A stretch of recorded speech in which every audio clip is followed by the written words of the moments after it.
Welcome everyone to our presentation on the highlights of our trip to Rome. We're going to begin with an 11-minute video that Mary Teresa and I prepared sort of to give you what we feel were the public highlights of what we did in Rome. Then we're happy to share some of the backstories and answer your questions, get comments from you, and also maybe do some little futuring where we go from here. Thank you, thank you, thank you. May the Spirit guide us and speak through us and move through us and bless us as we do the work for equality and justice and inclusivity. Amen. Hello, Bridget Mary Meehan here from the Association of Roman Catholic Women Priests. In this program, you will see some of the highlights we shared about the International Roman Catholic Women Priests movement during the Synod on Synodality in October in Rome. With almost 300 members in 12 countries in 34 states in the United States, Roman Catholic women priests have been doing what Pope Francis said the entire church should do.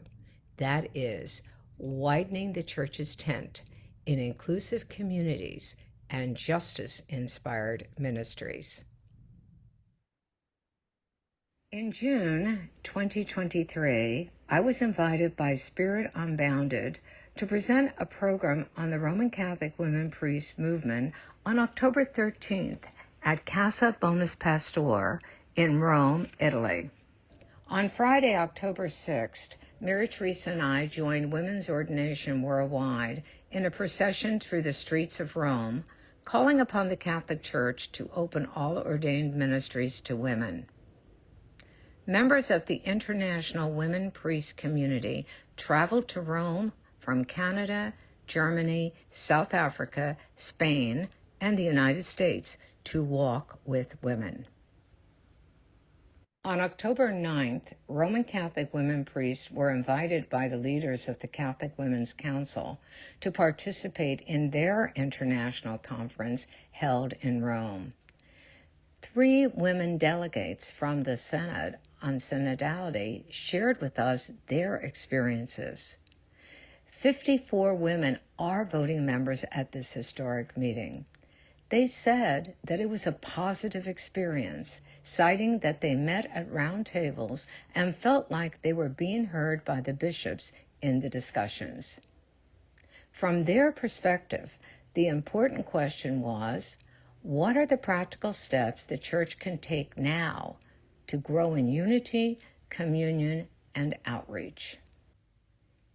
After the synodal delegates left, Christina, Jim, Mary Teresa, and I joined with small groups and discussed what were the obstacles to inclusion and what steps could be taken to promote women's baptismal equality.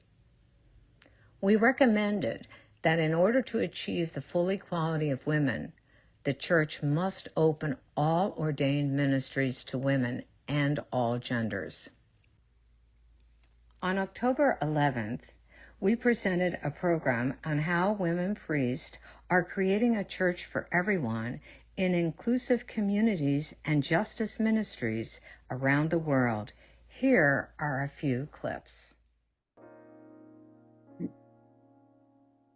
Women are ordained to function in a public ministry as liturgical leaders in communities of equals.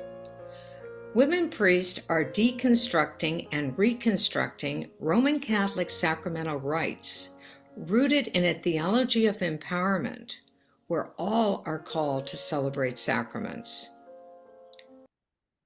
Our sacramental ministry leads us to action on behalf of justice in the world. We strive to live as justice makers in right relation to self, to others, and to the earth. Aware of the interconnectedness of all, we understand how unjust structures marginalize people on the basis of class, race, gender, sexual orientation, and mental and physical challenges. We collaborate to create alternative structures that are inclusive of all and are deeply based in the traditions of social justice within our church. Today, the Upper Room is a vibrant, growing community that meets in person in Albany, New York, and online through the internet. In this video, members of the Upper Room were asked a two-part question. How has the Upper Room redefined church for you? And how has that blessed your life? Here are their inspiring words. About 15 years ago, it became painfully clear to me that my deep commitment to the enduring values of inclusivity and women's equality, compassion, the sort of priority of the poor was unwelcomed. And I actually felt kicked out of my family of faith. Another parishioner, noticing me distancing myself from my birth faith, from my Catholic practice, suggested that I come to the Upper Room. There, my husband and I joined a faith community where we could fully live divine loving and inclusiveness. We could search spiritually without threatening anyone, hierarchically or patriarchally. The question is a meaningful one for me because with and in the Upper Room, one of the first things that I experienced about church is a deep and warm and challenging welcome.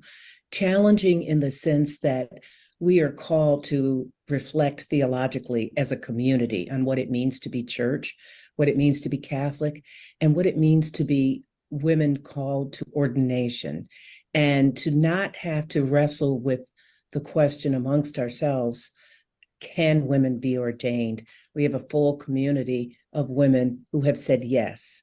And that's the most meaningful, the most powerful way in which church has been redefined, but also the way in which my understanding of myself as a woman who is Catholic and priest.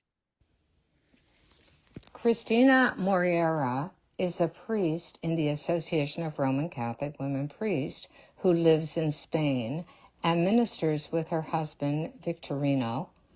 They're like the early followers of Jesus, Junia and Andronicus in Romans 16, in their partnership ministry of spreading the good news of a more inclusive, loving Catholic community everywhere they go. Cristina has traveled extensively in Spain and France, meeting with women called to priesthood. This next clip is from Olga Lucia Alvarez Benjamia, a bishop in the Association of Roman Catholic Women Priests. She presents a beautiful reflection on her ministry and ordinations in Latin America.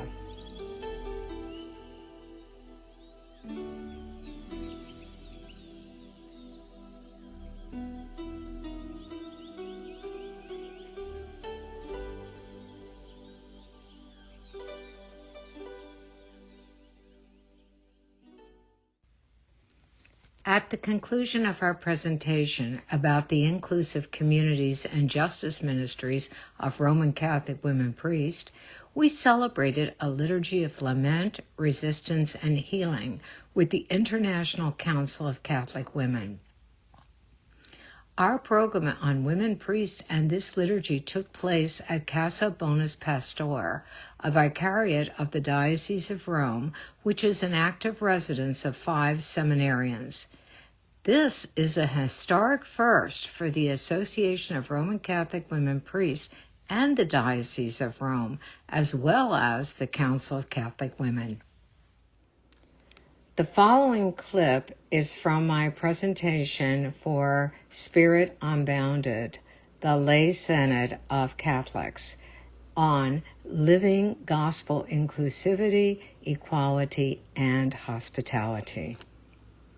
We hope that Pope Francis' call for an open dialogue with the marginalized and excluded includes Roman Catholic women priests. We need to be at that table sharing this experience of what it means to live in a church for everyone. Here we are present. And I would like to invite the Roman Catholic women priests from the association to please stand so the community can see others of us are here.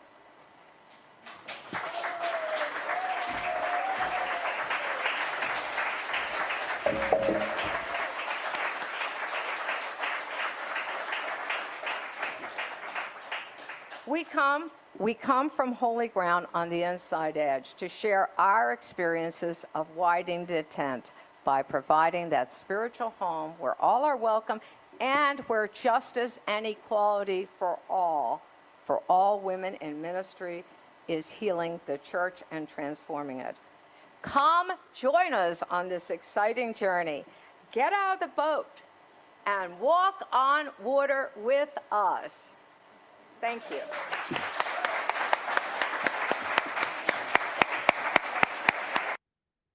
After my presentation, I shared with Bishop Raul Vera from Mexico our mission of creating a church where all are welcome, and gave him a letter requesting a conversation with Pope Francis, who has said that all voices must be heard at this Synod on Synodality.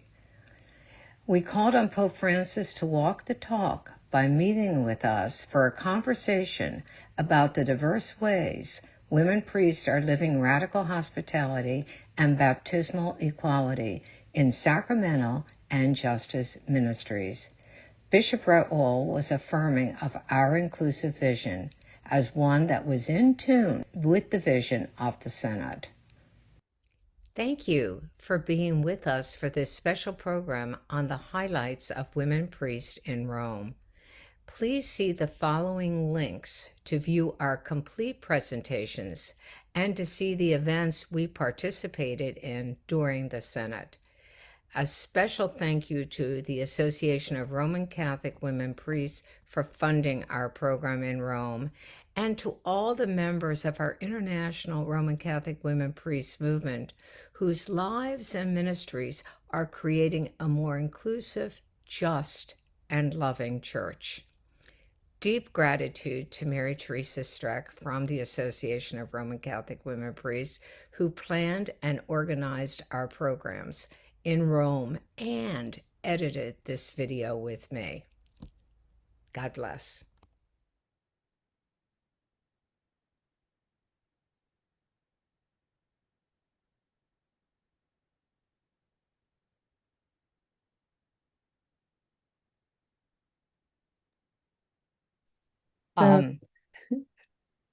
Go ahead, Mary Teresa. So we welcome any of your questions or comments. Certainly was a delightful time for us to be there, an exciting time. And we made a lot of connections. And, I think those connections are going to continue into next year. And our hope is that we will go once again with Spirit Unbounded to Rome next October. And we have been invited to be on the planning committee. So that's step one on the ground. And we'll be very engaged in that process, as you might imagine. So your questions, your comments, if you use the raise hand button, because we have so many people on it's in reactions, we'll be able to call on you. And Sharon, I see your hand up. And if you unmute yourself, we'll hear your question.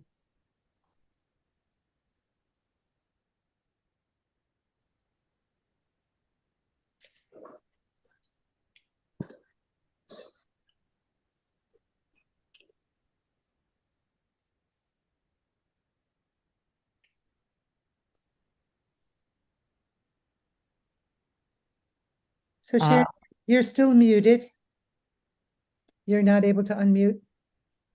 Sorry. I got it. Okay, good. Sorry, Mary Teresa. So sorry. We're at Kathy's and this is her computer. I don't know how to run it. Okay, I have two comments. The women walking around in Rome from all over the world just lifted me up so high I can't get a word to explain that. And then wow, to this Christina and her husband doing God's work from their home like the early Christians.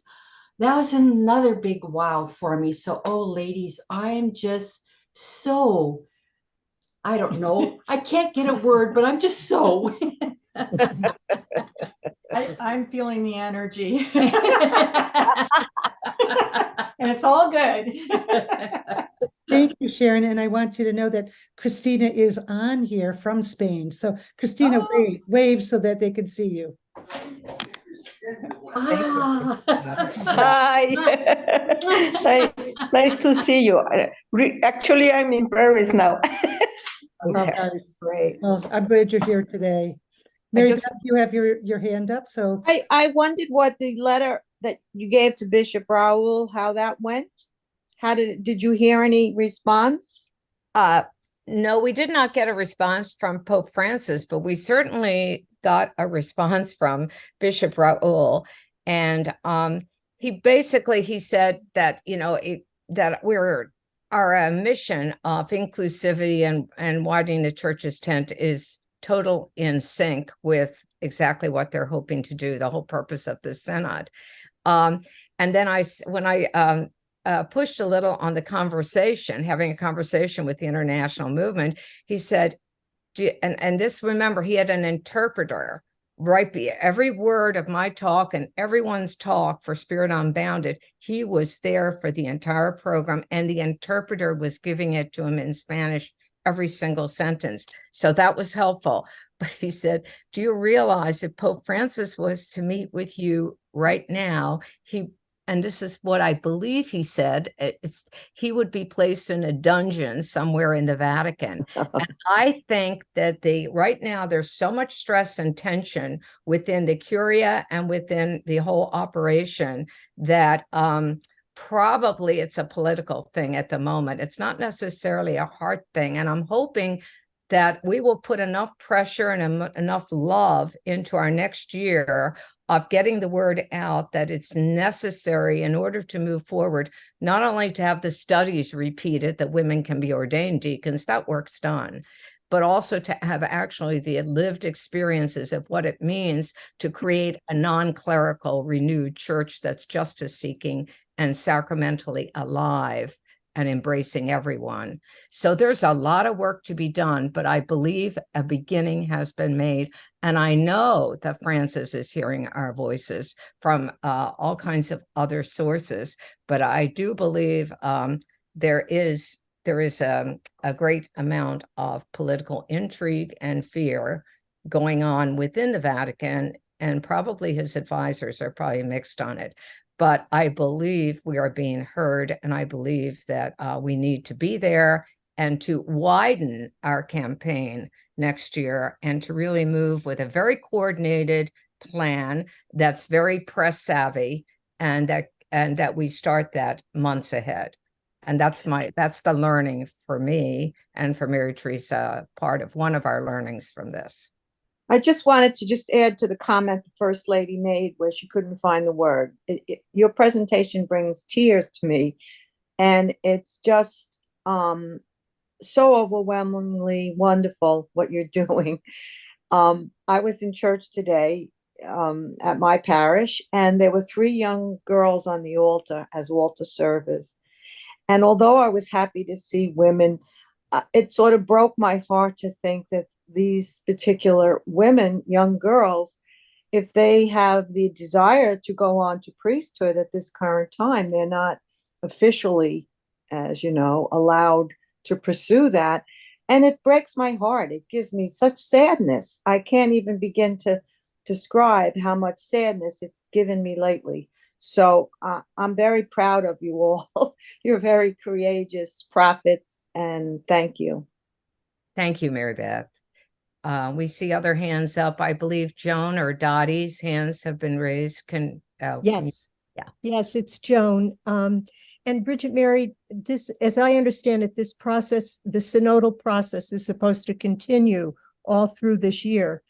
Do you have any idea of how that will happen locally? I mean, is it going to be the same as last year with dioceses and parishes and groups like MMOJ or Upper Room meeting and sending in more feedback on whatever reports come out from this year?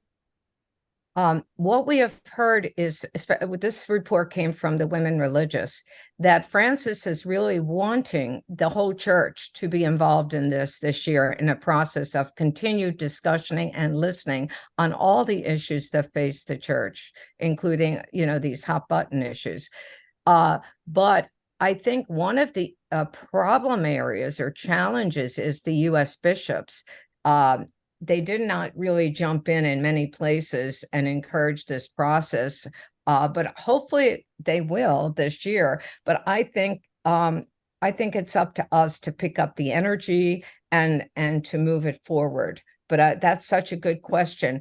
But I wouldn't. My feelings, I wouldn't wait for them to organize it. At this point, I think the renewal groups on the edge, inside edge, where I say we are, really should take the lead and push it forward and say, we're going to go with this and gather and celebrate it and claim who we are. We, the people, are the church. And I think that to add to that, I think it's really important for diverse groups to be heard. So I think one of the things that we could do next year through Spirit Unbounded is to bring the voice of diverse groups so that, not only just the Upper Room and Mary Mother of Jesus, but we've got Mary Eileen, your community, and any other community here that wants to feed information to us and videos to us. Hopefully we can bring all those to Spirit Unbounded. And this year, the videos that we did bring to them went out worldwide. So we're going to encourage you to be actively participating. Great, because it's great to have you and Bridget Mary, be the voice and the people out front, but how can we support you and help to add to the message and the reality that's going on? So thank you. Thank you, Joan. One of the things that I did when we were in Rome as part of our program is that I showed them, the video from the Upper Room. And so there were a number of people there listening to, what it meant to them to be a part of an inclusive Catholic community, where everyone was welcome, that no one was excluded from the table. And, you hear all the horror stories of people who say, well, I was told that because I'm divorced now, I can no longer, receive communion. And it was really funny when we were in an Airbnb in Rome. This is one of the backstories. The man who owned it is a doctor, and he came because we needed a fan, and so he brought it over. And when we told him who we were, he says, "Oh, please pray for me because I haven't been to communion because I can't go because I'm divorced and remarried." Oh. And we said, "Well, then you should be coming to our communities where you would be welcome." Great, thank you. And I think Spirit Unbounded has given us a platform that they're connected through all these countries with all these diverse voices that we can hopefully channel much more, broaden this and put a lot more of our communities and our ministries as we start to plan. We're going to be meeting this week with a future leader to begin the conversation. So Mary Teresa and I will bring this idea right now. So your ideas are important, and we need to do that continually, get feedback from everyone and bring that to the future of this Synod. Okay, is it Jean? Jean, yes. Jean Talbot, you're next. Yes. First of all, I don't know if anybody else had trouble hearing, but probably 2/3 of the way through, I heard nothing else from the program. So I don't know if it was my computer or what, or if no one else had that problem. I guess it is. The other thing I wanted to mention is I heard Francis talk recently where he said basically that the diaconate is acceptable, but the other part, no way at this point. And he said something like, well, the Anglicans or Lutherans, they have women priests, and it hasn't really increased their numbers. So I thought, and he said, frankly, well, there are other religions that people can join if they're not satisfied with us. And I thought, that made me sad. I don't know if he really believes that or if it's a politically expedient answer at the moment, or a softening for him. But I was a little bit sad to hear that. Yeah. Okay, so Jean, I just want to respond to part of that. On the women priest side, he has opened a slight crack in the window by raising what they call the dubia. The problem is JP2 made this into, is it definitive teaching? So so apparently some of his theologians must be say, what do you mean by definitive teaching? And they created this dubia, this doubt about it. So that's where the theological discussion is headed on the women priest. But on women deacons, it really is front burner. And if you saw the news report on the Senate that they just sent out, it was that they did not take action. But next year, that it's coming back up again, and they are going to get the report from the theologians and the scripture scholars. They're going to suggest that that report be published. And that would be outstanding because the scholarship on that has been done.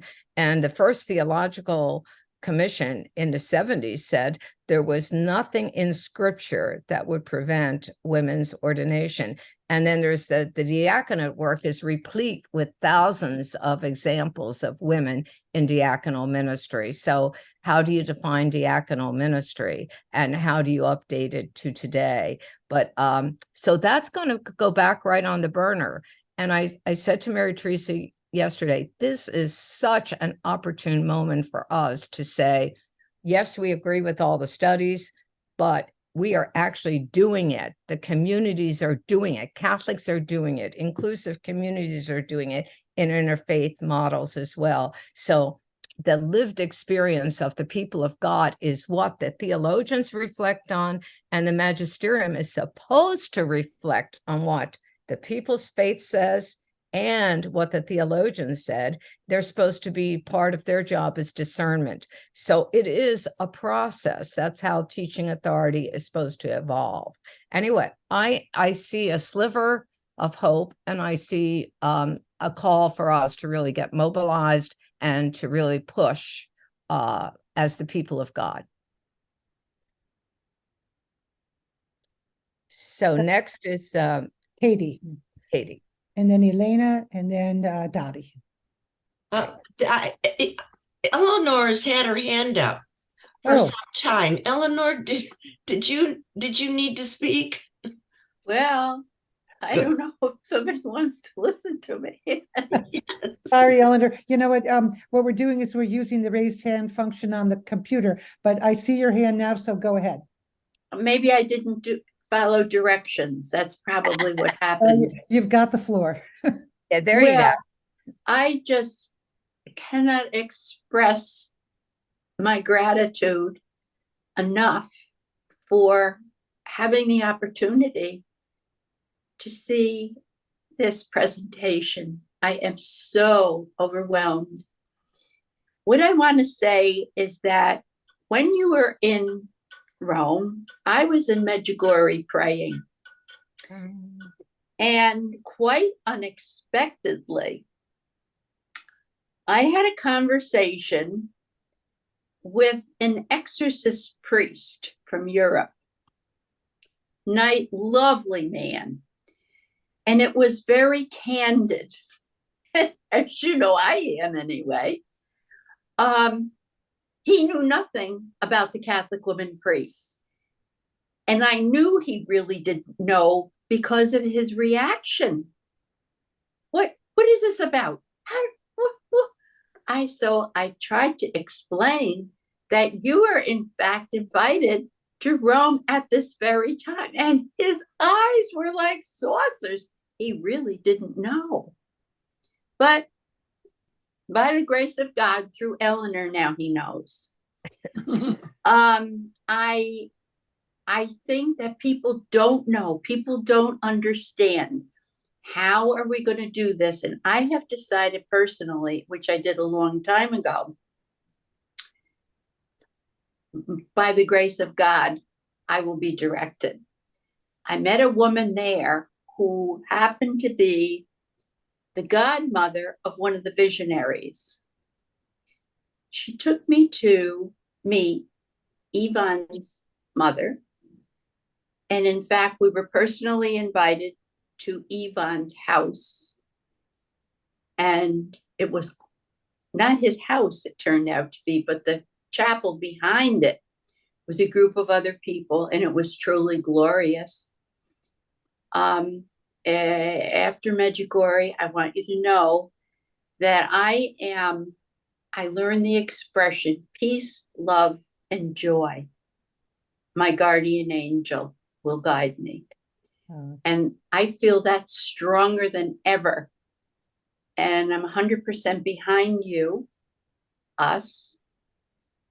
And people don't know, even some of the clergy. And it is going to take a while for the good Lord to lead us in bits and pieces. And this will evolve. I am positive. I have a positive attitude with inclusiveness. Thank you, Eleanor. Thank you. You know me. Thank you. Katie. Thank you so much. Katie. I know little about this. What is it? Spirit Unbounded. So I've been thinking maybe other people don't either. And you've been talking about we as Roman Catholic women priests are going to be creating. And I just wanted to know a little bit about them and how do you see our relationship with them and what is our goal in working with this new group? So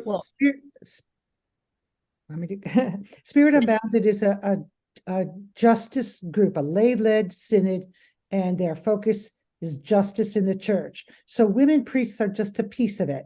There's so many more pieces, the LGBTQI and, I'm just thinking of all the different people that spoke. But what it's allowing everyone to do is to come to the table, and it's allowing us to present to a worldwide audience, which is wonderful. Otherwise, how would we ever get the word out there? I think that was one of the things that someone brought up in our organization, is that we need to get the word out there. Well, this is one way, and you can go to their website. It's spiritunbounded.com or .org. It's one or the other, but I can send that link out. But you can go back in and look at a number of the videos that they created, and they'll be working on more next year. And we really want to have a strong voice. And in addition to what Mary Teresa said, we did create that program that you just saw. You just saw part of the program. It's much longer. We just gave you a clip today of the program we presented. And on the link is on our blog of the whole program. But that program in its entirety went out throughout the world with Spirit Unbounded, all these nations, their platform, their languages. They have an ability we don't have to get everything out throughout the world, as Mary Teresa said. And they had 107 speakers. They pre-recorded them from their countries. Ours was pre-recorded, but they also invited me to be live. And I was right before Joan Chittister in that program and Mary McAleese, which positioned me at a great place which showed how much they cared about our message as a prophetic movement. So I do believe it's a great network to be part of. They already know how to do it and get everyone involved across the world. And they have we'll find out more details tomorrow as we meet with the new leadership for next year to see what the pieces are that we have to pay attention to. But thank you for that question, Katie. Yeah. Thank you. and Elena. Okay. I forget how many women did you say were sitting around those round tables? 54. 54. Wonderful. And I'm thinking that, well, for one of the things I've learned is that synods are not new. They have been held all along, regularly, without our knowledge or very little knowledge, only those who are really vested in keeping up with the Vatican on a daily basis. And they have been held close. They've been close, and only the bishops, who are all men, those bishops. And I'm also, to hear that was really to know that this is the first time in history that it's been open to the world, actually, not just to women, but to it's been with input from the Catholic world, even though many parts of the Catholic world were not even informed or invited to give their, according to some bishops, who decided not to extend that invitation. But it's really wonderful to know that it is happening. And I'm also thinking of the false reporting that will take place, because false reporting is part of media. It's part of putting the word out. And where ours is all positive and wonderful, we need to be aware of, for instance, I don't know if it's false reporting, but I read somewhere that those sitting around the tables, men and women, that were reduced, when there was some voting taking place, it was reduced to a clap, an applause, rather than a counted voice. To me, that sounds like a passive-aggressive way for the bishops to get around this inviting women to vote.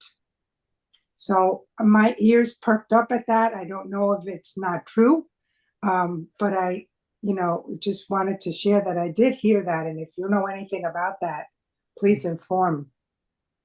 I do not, but I think it's important that we try to talk to women who were there, Right. And find out if that is true, if they can verify that, or if that's false reporting. Thank you.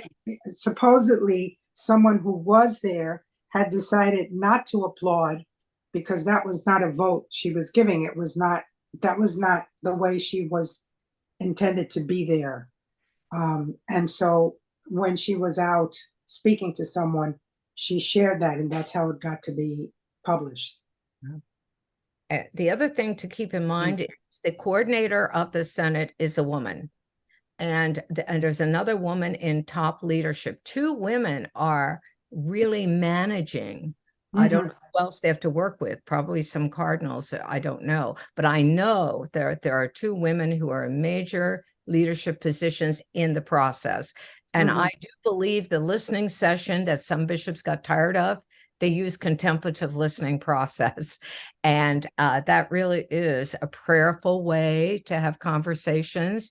And so I think kudos to those great women who are actually trying to forge a new process. They've never had this. They've never sat at round tables. They never had lay people. They never had women. And so when we had those 3 women reporting to the Catholic women, it was like, this is so new. And, and was the second week. Now we've heard the 4th week, the bishops were getting tired of the process, some of them. Well, so be it. They, let's advance our listening skills here, and let's advance our contemplative heart that we're all one. So I think we're building we're on a journey. Let's say we're all on a journey on this, Right. it's new. Yeah.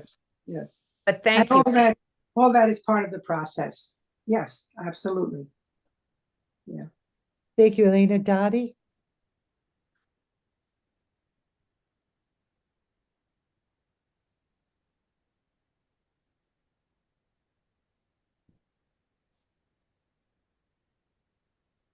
I was having a little trouble with the unmute button. Sorry about that.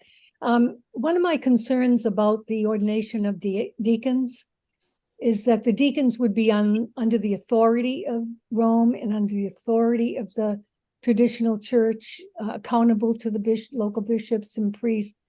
And to me, that's not what we're about at all. And I fear that that will be what is pushed because of the deacon's role. Even the men deacons don't have much input into what's going on in the institutional church from deacons I know. So I'm concerned about that. And was that talked about at all as a possible side effect? And it gives them to me, it gives Rome a pathway to refuse to ordain women. We've ordained deacons, and to drag it out for a long period of time. And that's what is of concern to me. And the other thing is that so many American bishops did not participate. In fact, my understanding is that some of them actually left the meeting or slept through it. Maybe those are all rumors, but it's going to be a very difficult thing for those of us in the United States to get bishops on board. And the last thing is, tell us a little bit about, was the excommunication issue of women priests, which is in a serious category along with the pedophiles, was that dealt with at all? Okay, a couple of things, Dottie, I want to respond to is the ones at the Senate really pushing for women deacons, among the people pushing were nuns. And nuns have been doing diaconal ministry for I don't know how long. And women in parishes have been doing diaconal ministry. They just have not officially recognized it as public diaconal ministry, but they actually have been doing it. One of the things I came to a different awareness of, that we're a worldwide church when I was in Rome. I got the sense that from seeing the many sisters and many people there, that there were really diverse ways and diverse ways of approaches to this. And some women, I met a young St. Joseph nun who was in this with the Catholic women's group with me in the sharing groups for the Senate. And she said she was in a discerning deacons group. So there is a discerning deacons group that have been meeting for a while that really feel called to diaconal ministry. And she was a very leadership type woman, that she had already done leadership justice work in her area. I believe she's from Chicago. So I think women will shape it differently, as Catholic women preaching have done in their books and videos. If women were deacons, we'd hear women's voices for homilies. We would see women's in action and recognized in public ministry in the church. There are so many Catholics out there who would appreciate that. And it's so many countries that have different views than we do on the ministry of women would be blessed by their ministry in ways I think that we can't even imagine. So one, it's a global church. We're part of a global church, and there's great diversity in this church. And perhaps for some, it'll work really well. Perhaps for others, it'll be a surprise that it'll evolve. Who knows? I get the concern of, the bishops and their domination and their attitudes that can be damaging, and their control mechanism and all of that. I get that point. But also there are other views, and Europe has a very different approach than the United States. Did we ever learn that in spades when we were there? We don't think the same way about the Vatican. We don't deal with them the same way. And there are many approaches that are happening at the same time, and wouldn't be our forte, but it is what's happening. And so it's very, very unique. And actually, nuns are being ordained today by bishops, secretly, confidentially. That's already happening. So we know that. Not in our movement, but they are. It is happening. Bishops are just going ahead and doing it. And that's going to happen more. That could be a consequence of their not taking action, that bishops are going to feel empowered to do what Bishop X did for us. they're just going to do it because the needs are great and they're just ready for it and they're focusing on it. I think you had a question about excommunication, and I really don't think that is certainly stopping a lot of women. Maybe though some, from joining the Roman Catholic women priest movement because of a fear of that. So, I mean, there's a fear tactic, and, somehow, people must believe that somehow that's going to impact their relationship with God. But we certainly don't agree with it, and we don't even consider ourselves excommunicated at all from our church. Nobody can excommunicate us. And in addition to that, I did, in the letter we sent to Pope Francis, we dealt with that all punishments, all excommunications need to be lifted as a first step towards healing and transformation with the movement. So we are dealing with that. Believe me, it's going to come up because that is a justice issue, and we must deal with injustice in the institutional church, that this act of theirs putting us in the same category as pedophiles is abomination, really. And it's not Jesus. It's not the gospel. So, but that's part of the journey out. And I honestly believe that may happen, as a result of the Synod, that they will lift and they will honor our conscience. Bridget Mary, I loved when you, your presentation, when you presented the piece about excommunication and noted that it seems to be a fast pathway to canonization. I just loved it. Yeah, we'll send out the full video too. So if you, we can send the entire piece to you so you can see that. But I can see that Kathy or Sharon or Suzanne, one of you, have a hand raised. Hi, sorry to interrupt again, but Bridget Mary, you said something that I have to ask if you know. And if you know, you can cut me off, okay? Are you aware that with the Catholic Church, because you said Pope Francis would be in a dungeon. Well, when it's convenient for the Catholic Church to ordain a woman to do their work for them, they do it. During the communistic regime in Czechoslovakia and Russia, you're shaking your head. So you know this? Yes, Okay. Czechoslovakia, it was, Ludmila Javarova. Yes. Sure.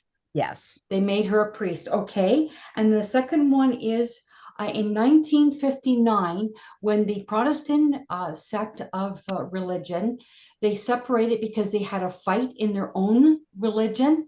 And the priests there contacted the Catholic Church and said, we would like to become Catholic priests under these conditions. We become Catholic priests and we maintain our wives, and our sons become Catholic priests and they maintain their wives. That was done in 1959. And the Catholic Church accepted that grounds. So when it's convenient for the men up in Rome to do what they need done, they do what they want. I just thank you. And I say to that, amen, sister. Anne, you have your hand up. I was specifically interested in the woman priest movement in Ireland. I was under the impression it wasn't moving that well there, but I'm not sure. But since Mary McAleese was there, I wondered if you had a chance to speak with her or what exactly is going on in Ireland. Well, in Ireland, we spent several years of being there, celebrating liturgies with the progressive community in Dublin and meeting. Actually, Mary Teresa and I interviewed several women who felt called, but they didn't follow through. And they sort of fell into two categories. One was fear of not being buried in a Catholic cemetery. Honest to Pete, one of the most qualified women that we ever met, would make a fabulous priest in ministry leadership. That was her fear. And fear in Ireland, you're in the rural Ireland's local villages, and that's an issue for people, that they would feel the alienation of their neighbors, or they wouldn't be accepted. There'd be no support for it. That was one piece. The other piece was the opposite. They were so done with the institutional church because of the pedophile abuse exploded in Ireland. did so much damage in Ireland that they didn't see any way to, transform the church, even in a renewed priestly ministry. So you had both views in Ireland, but we did not find anyone to take that first step, although we did meet very qualified women who could have been ready. They already had seminary degrees, etc. And it was updated theology and all of that. So it's unfortunate, but we have Morag from Scotland with us, and she took that step. So Morag, did you want to say anything in response to that? Because you're certainly in a Celtic nation. Morag, you got to unmute. We can't hear you. The situation in Scotland and England and Wales is rather different from Ireland. How would I put it? Actually, there are probably very few Catholic women who have a degree in theology. And those that do probably study to PhD level and then go into lecturing. Because basically, until about 5 years ago, the Catholic Church did not employ lay people to do any work. There was no jobs for lay people. So in fact, if you, so we don't have, shall we say, a source of people who might have vocations. The people who did have a vocation to priesthood, in Catholic women's ordination, about 10, 15 years ago, when I was just after I was ordained, they had a support group for women who wanted to be priests. And I don't know how many of them actually did have a degree in theology. I never got that information. But when the Church of England decided to ordain women, most of these Catholic women went over to the Church of England. And that because they would, having trained for priesthood, whether they had already done it or whether they were going to have to do it then, they needed a paid job of work. And that's quite a big issue. In Edinburgh, since my ordination, I have been told on several occasions about an Episcopalian woman priest who was previously a Roman Catholic. So in fact, the same thing I think is happening in Scotland. If a woman has a vocation to priesthood, she joins the Episcopal Church and trains for priesthood there. Mm-hmm. Yes, so we're not getting them. And also, until recently, the past few years, Catholic women's ordination was extremely opposed to the RCWP. It was actually quite bad.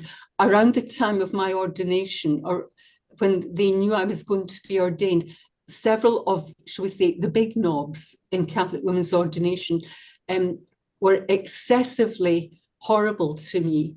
I mean, they were so nasty, I wouldn't speak to them ever again. I've never met them ever again, and I don't want to, is how I'd put it. It was that bad, all right? But there was general opposition in Catholic women's ordination to the RCWP, and that was another big problem. But that one has disappeared maybe 4 or 5 years ago. And there are new leaders in Catholic women's ordination, and they're perfectly benevolent to us and very friendly. And they've been extremely nice to me on Zoom events. So that has changed. This might help. But the other thing I need to tell you is the number of Catholics in Britain is diminishing, and the number who attend church regularly is diminishing. Like if you go back,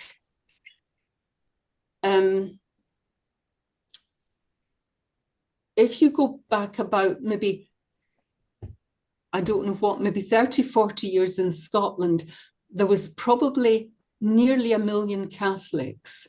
Mm. But if you go back about 20 years, we've only got I've got to think it's about 600,000 Catholics, Wow. of which the last time I saw figures, and that was 2-3 years before, a couple of years before COVID, there's only about 600,000 people in Scotland out of a population of 5.5 million who declare themselves to be Catholics. And of them, only about 100,000 in the Roman Catholic Church statistics attend Mass regularly on Sundays. Wow. So in Britain, our problem is all the churches have, all Christian churches across the board have a very diminishing membership. And of the people who still attend church, most of them are over retirement age. There's not many young people around anyway. And basically, we've all got the same problem. Actually, in the Catholic Church, for example, we not only have a problem of diminishing numbers of priests, we're very short of priests, but we're also getting very short of people to sit in the pews. We're closing churches because there's not enough congregation to keep them financially viable and running.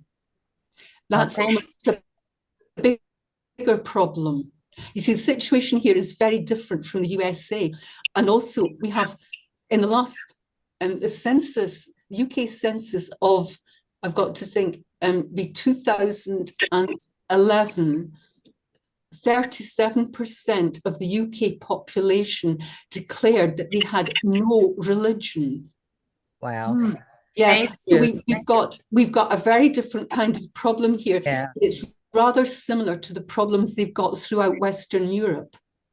Maura, thank you so much. Thank you. That was so helpful. Really good to hear your voice. You know, and well, it's not very cheerful, but I'm being very honest. I know it's a sad story, but it was so wonderful.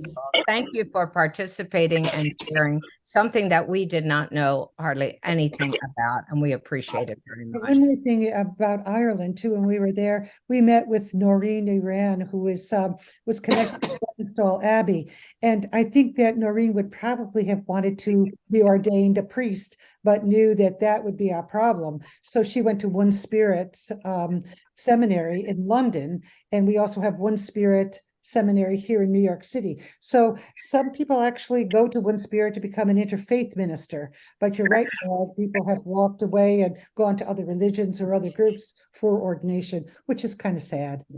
So, yes. And in Ireland, the One Spirit group can minister and do weddings and do public services.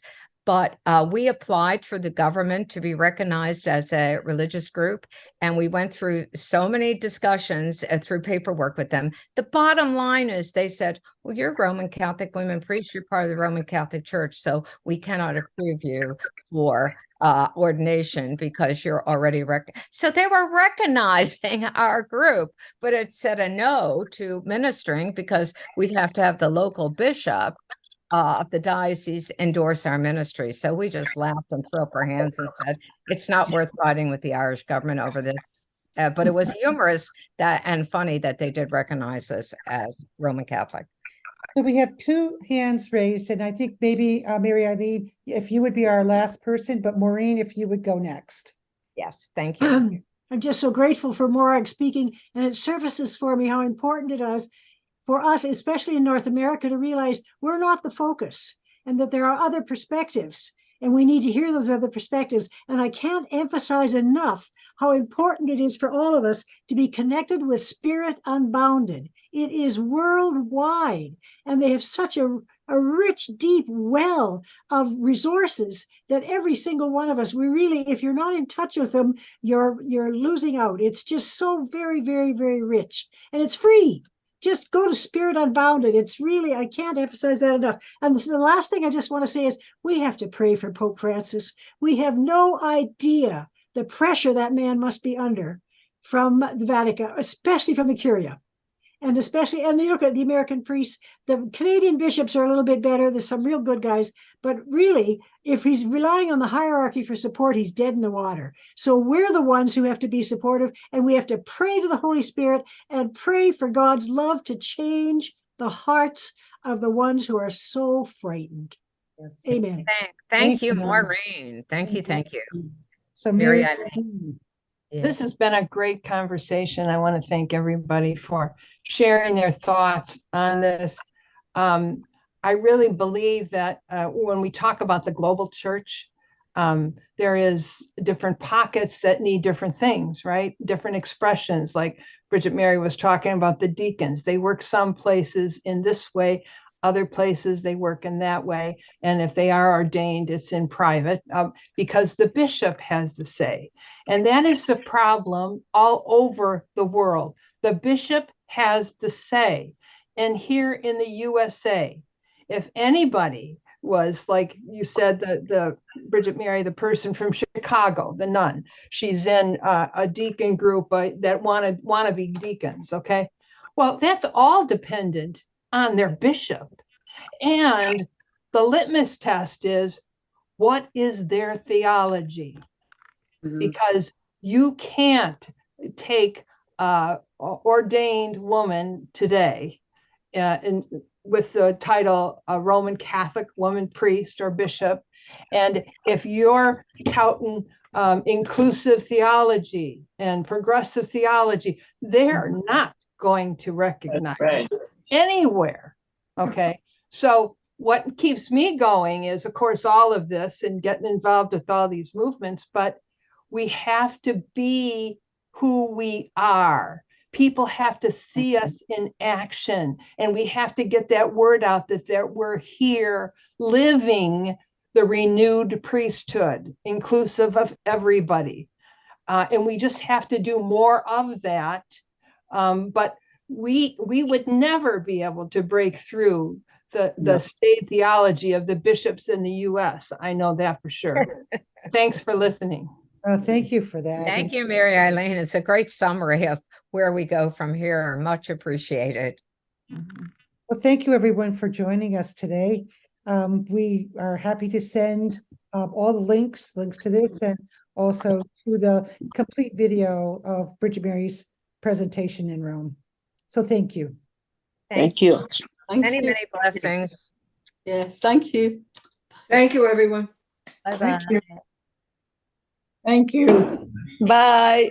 Bye.